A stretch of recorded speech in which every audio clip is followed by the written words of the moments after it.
Hi, I'm Fred Presley, Town Manager of Wethersfield, Connecticut, and we're going to provide to you a few videos discussing the FY 25-26 budget. Now I'd like to discuss Wethersfield's specific challenges when it comes to the budget. Wethersfield's largely a built-out community, which means there is not a lot of opportunity for new development, particularly on the commercial side of things, where that would help offset some of the impacts to taxes to the residents. We do have significant grand list growth this year due to the revaluation at the end of 2024. The average grand list growth on a given year is only about 1%, give or take, again, because we're a largely built out community. Another challenge is that we continue to have the impacts of higher inflation and other economic uncertainties. As this slide shows, the Goldman Sachs has produced what's called an Economic Policy Uncertainty Index. And as you see from the slide, there are a number of times in our recent history where that uncertainty index is very high. So as an example, the 2001 recession, there was the great financial crisis in the late 2008-2009 period, and then of course, COVID. Currently, where we're at right now, under the current administration, the uncertainty index is higher than it was back in the 2001 recession, which just means it's going to cause a lot of market volatility, which also frequently leads to inflation. So now we're going to talk a little bit about the revaluation and the impacts it's had on our current tax year, or the upcoming tax year. Connecticut is the fourth highest state in the nation with respect to housing price index change, the increase. Just in the last year, we saw an increase of over 8%. And Hartford, the Hartford metro region, is the fourth highest region in the entire country. And what that means is that the price increase that we've seen here is far greater than most of the country, and we saw that directly in our revaluation this year. And I'm going to cycle through some slides here to kind of give you an example of what that means. This first slide is showing you, it's basically a scatter chart which shows two different types of property we have here in town. One is residential single-family homes, and that's identified here as the blue dots. And then there's also the condominiums, which is identified here in the green dots. The orange line that runs across this graph is essentially the average increase of all properties that we saw with this revaluation. And the numbers are along the x-axis, the lower axis here, are the price of the previous years, the previous revaluation's assessment value. So we did this to kind of illustrate for you all that what we've seen with this revaluation as it applies to residential properties is the vast majority of residential properties, condos and single family homes, were higher than the average increase overall. And that's especially true on the lower valued homes from the last assessment forward.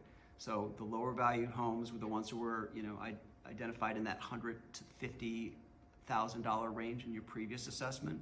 Those saw the greatest increase, some as much as 120%. It was very atypical for a reassessment, for a revaluation year, but it is market driven. In contrast that, this next slide represents what commercial properties, what we saw with commercial properties. And in contrast to the residential side, what you see here is that same orange line. Similarly, the prices along the bottom axis and the percent change is on the y-axis. Commercial properties in general saw a decrease well below, in many cases, below the average.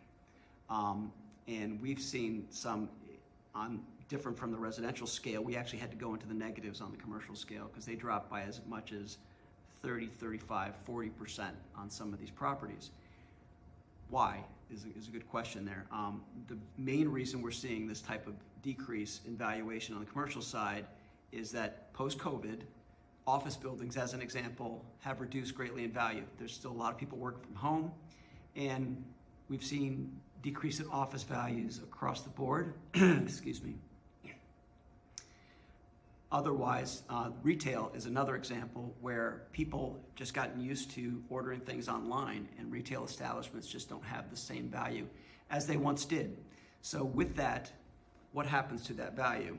Well, in this slide I show what it was pre-reval and post-reval in a pie chart. The area in blue is the single-family residential, and the gray area is commercial.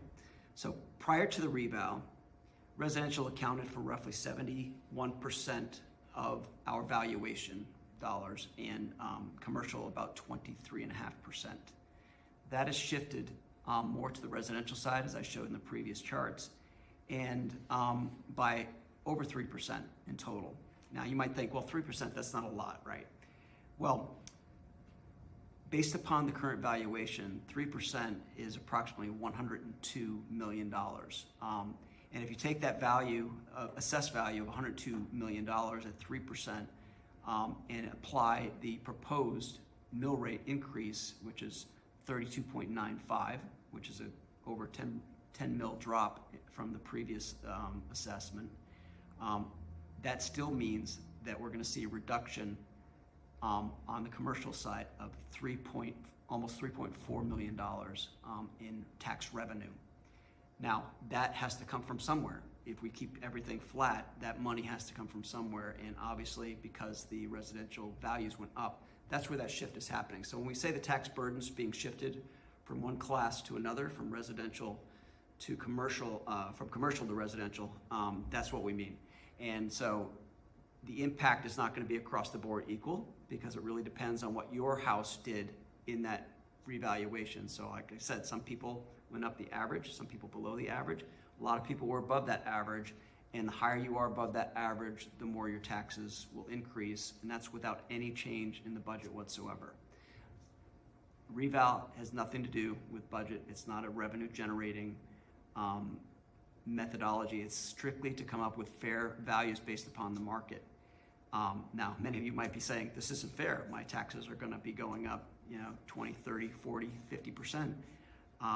And you're right, on the face of it, it's not, but from a market standpoint, it is, and it's based upon what the market is driving. So I just wanted to make that explanation before we head into the actual budget numbers. So next thing we're going to cover are the budget drivers for this year's budget.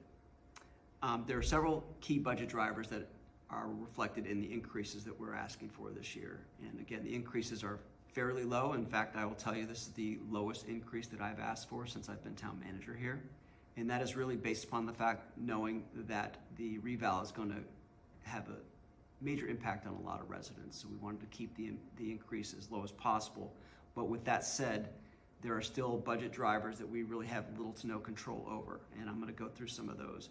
Number one is healthcare costs. We've seen a 7.1% increase overall in healthcare in this budget. That's over $300,000. Our refuse collection has increased as well. As many of you are aware, we initiated a yard waste collection process as our service last year. We just finished up our first year of doing that. I think it's been very successful. A lot of people have purchased the brown barrels or putting their leaves out in the brown paper bags on the side of the street for bi-weekly pickup. Got a lot of positive feedback from residents on this service. We knew going into that it would take a few years for people to get used to that service and actually take advantage of it, and that there would initially be costs associated with that the goal was eventually to have that cost neutral, as we're taking the yard waste out of the waste stream, general waste stream, which is more expensive to get rid of, and putting it into the yard waste streams specifically. We ultimately expect to see cost savings on this, but we knew that the first few years we would see a cost increase. That's reflected in this number. It's a 23% increase over last year. It's about $300,000. Again, it was anticipated, but it's one of the drivers we have this year. Electric utilities. I think all residents can relate to the fact that our electric utility rates are going up across the board. We're estimating for next year about a 15% increase in electric utilities, or over about $240,000. Our pension liabilities are increasing for this year by about 6%, or $255,000. Retiree medical is increasing by about 10%. That is through the state plan, and that's something that we're just told what the increase is going to be. That's about $276,000. And the big increase we have here is salary and wages. So we have employee contracts that we have to abide by. And based upon those contract increases, we're looking at about a 7.4% increase, or $1.4 million across all departments. And at the end of the day, we are also seeing some decreases that help offset some of these increases that I'll mention here too, and that includes debt service decreases of around $750,000, compensated absences decreases. We have reduced the CNEF budget and also retiree medical offsets. There's decreases there as well, and again, trying to help offset some of these increases in cost. So by the numbers, what does the budget look like? Overall, we're proposing an increase in the budget over last year of 4.95%. The town increase is about 3.85%, and the Board of Education's increase is 4.95% as proposed. It does include a basically flat appropriation for CIP and CNEF. We did reduce it slightly just to make it an even number of $2 million, $1 million for each, that the council will have to determine what they want to fund for both capital projects and capital non-recurring projects. Things like automobiles for different departments and other equipment. The unassigned fund balance as proposed is 11.55%. Now there's some room there for the council to take some action on it, as our policy right now is 7 to 10% is the goal for fund balance. And again, right now we're over 12% and our recommendation is 11.55%. We also saw, as I mentioned, a debt service decrease of about $750,000, and so now our debt service as a percentage of the budget, general fund budget, is only 2.8%, which is very low for a community of our size, and it's something that it's good that we're decreasing it, as there's the potential for a school bond referendum coming up, and we need that space to be able to add additional projects. So 1 mil is going to be worth about $3 million. That's a big increase over last year, and that is really due, again, to the revaluation and the growth of the grand list. The proposed budget mill rate is 32.95 for real estate and personal property, and that's a decrease of 10.27 mils. That's the lowest rate it would be at since 2011, and the council has the opportunity to reduce that even further. And we'll see what they do as we move through this process. The vehicle rate is proposed at the state cap of 32.46 mils, and the budget proposes, like I said, an increase in the road fund of about $800,000, which will increase that mill rate slightly. And that brings us to that total of 4.95% increase. So again, where does the money go? This slide represents, we have a dollar bill here, and it represents our entire budget. The first area in the darker orange color is what the school piece of that budget is. So the school appropriation as proposed, with the increase that they propose, will represent about 52% of the total budget. There's additional 9% of the budget, or just over $11 million, that is money that the town spends on behalf of the schools. So that includes debt service, that includes facility maintenance on the school buildings, and it also includes all the custodial services for the school buildings, as an example. So that money, in addition to the school fund, the school piece of the pie then is closer to 61%. After the schools, public safety is really the next largest chunk of the budget, and that includes police, fire, and physical services. And that part of the budget is about 26%. And then the final piece is everything else. So that 13% that's remaining would be for Parks and Rec, all the other departments, personnel related issues, all of our contracts that are, IT and others that we have for servicing all departments. And then of course, anything to do with contingency budgets, fund balance, and paying back debt service that's not part of the schools is part of this set part of the budget. So there's not a lot of room to cut. Like I said, this is a very lean budget, and it's something that we would consider a maintenance budget. But the reval is going to have the largest impact on most of the taxpayers again. So there is an opportunity for the council to consider options about how to implement the reval, and that will be discussed as we move forward in the budget process.